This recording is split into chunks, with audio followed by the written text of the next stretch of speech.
இப்படி ஒரு நாளை எதிர்பார்க்க முடியாது. இதுக்கு ஒத்தியே எதுவும் கிடையாது. அவரை நான் முதல்ல சந்தித்த போது எப்படி எங்கூட பழகினாரோ அப்படி தான் அவர் பெரிய நட்சத்திரமான பிறகும் எங்கிட்ட பேசிக்கிட்டு இருந்தார். விஜயராஜ், விஜயகாந்த், இது ரெண்டுக்கும் எனக்கு வித்தியாசமே தெரியாமல் வச்சுக்கிட்டதுக்கான காரணம் நான் அல்ல, அவர். அதாவது அவரை பற்றி சொல்லணுன்னா அவர் பல விமர்சனங்களை, அவமானங்களை தாங்கி மேலோங்கி வந்தவர்.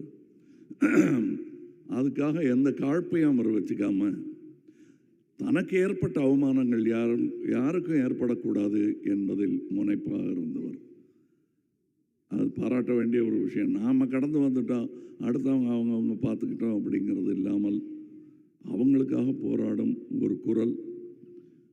அவர் நட்சத்திரமும் ஆனார் என்பது அவர் உழைப்பில் வந்தது என்றாலும் ஆரம்ப நடிகர்களுக்கு, கடைநிலை நடிகர்களுக்கெல்லாம் அவர் ஒரு குரலாக இருந்தது அவர்கள் செய்த பாக்கியம். தமிழக அரசியல் வரலாற்றில் பெரிய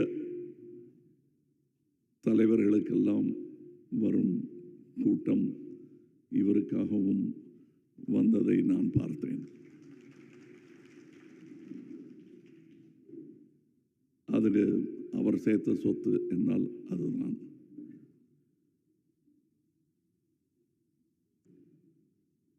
அவர் கொடுக்கறது பல பேருக்கு தெரியாது. ஐ திங்க் அவருடைய பிறந்த நாள் அன்றைக்கின்னு நினைக்கிறேன், 1998 இருக்கும்.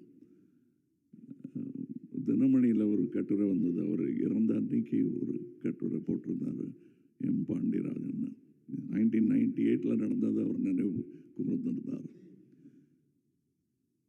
சீட்டு கிடைத்தும் படிக்க வசதி இல்லாமல் இருந்த 3 என்ஜினியரிங் காலேஜ் மாணவர்களை பற்றிய செய்தி அது. அந்த செய்தியை படிச்சுட்டு பத்திரிகை ஆஃபீஸுக்கு ஃபோன் பண்ணி அவங்களுடைய விடுதி, கட்டிடம், படிக்கும் வசதி எல்லாத்தையும் 3 பேருக்கு ஏற்பாடு பண்ணி கொடுத்துருக்காரு அவர்.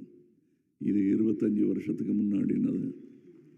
இன்னைக்கு அந்த மாணவர்கள் நடுத்தர வயதை எய்தி குழந்தை குட்டிகளுடன் நன்றாக இருப்பார்கள். அதை அவர்களும் மறக்க மாட்டார்கள். நினைவில் வைத்துக் கொண்டிருந்தவர்கள் யாரும் மறக்கவும் மாட்டார்கள்.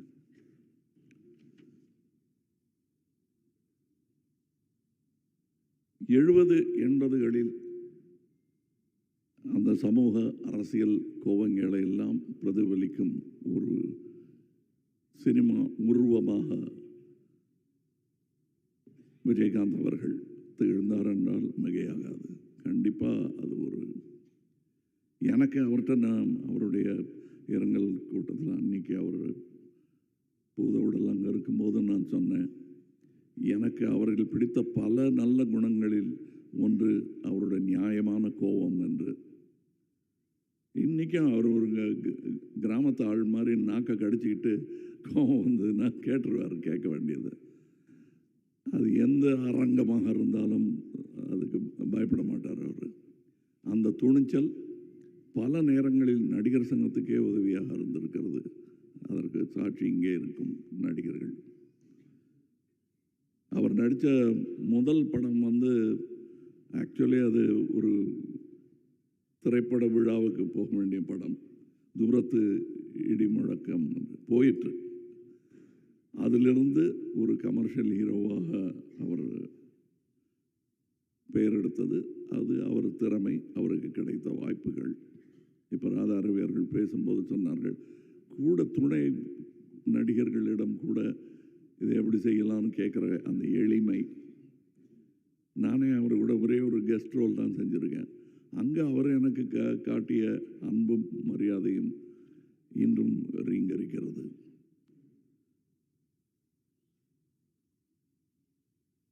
அவருக்கு இருந்த நண்பர்கள் இங்கே கூடியிருக்கிறார்கள். தனக்கு பிடிக்காதவங்களை கூட கூப்பிட்டு பேசிடுவார் அவர். அந்த தைரியம் உண்டு அவருக்கு.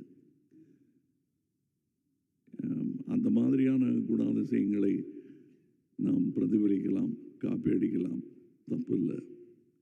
அவர் போல் இல்லை என்று சொல்வது வழக்கம். அவர் போல் இருக்க வேண்டும் என்று முயற்சியாவது செய்வோம். வணக்கம். Good bye Vijayakanth. Good bye captain.